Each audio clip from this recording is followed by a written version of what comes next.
Well, we begin this afternoon with the long-awaited results of the investigation into allegations of voter fraud in the 2020 presidential election here in Michigan.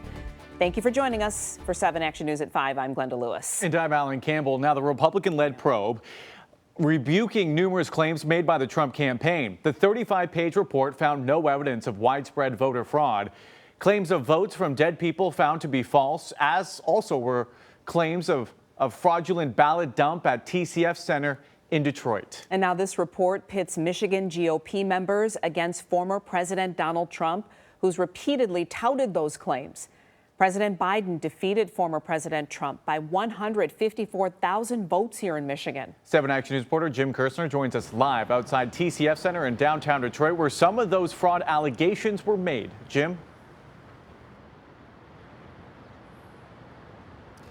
The site made national news with what went on inside and out here on the street.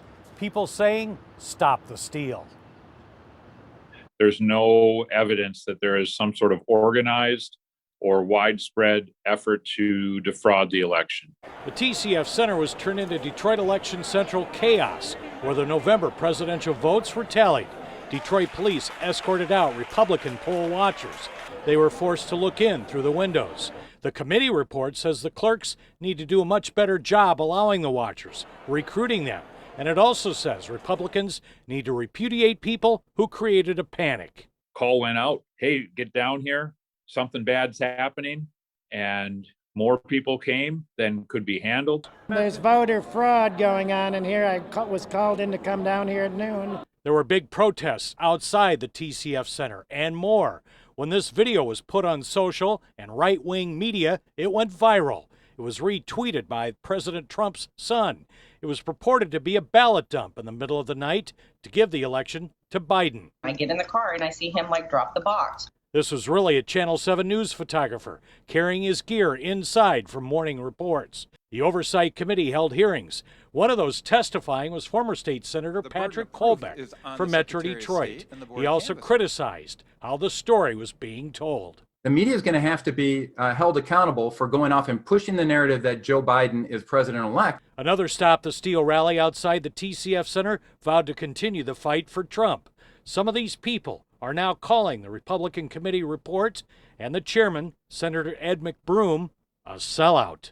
As we dug into these things and went down any rabbit hole or trail, whatever metaphor you like, we consistently came up against irrefutable and demonstrable facts that repudiate the speculation and the theories.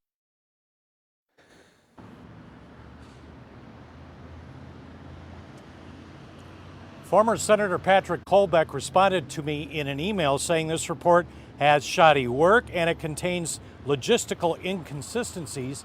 He might have more to say later.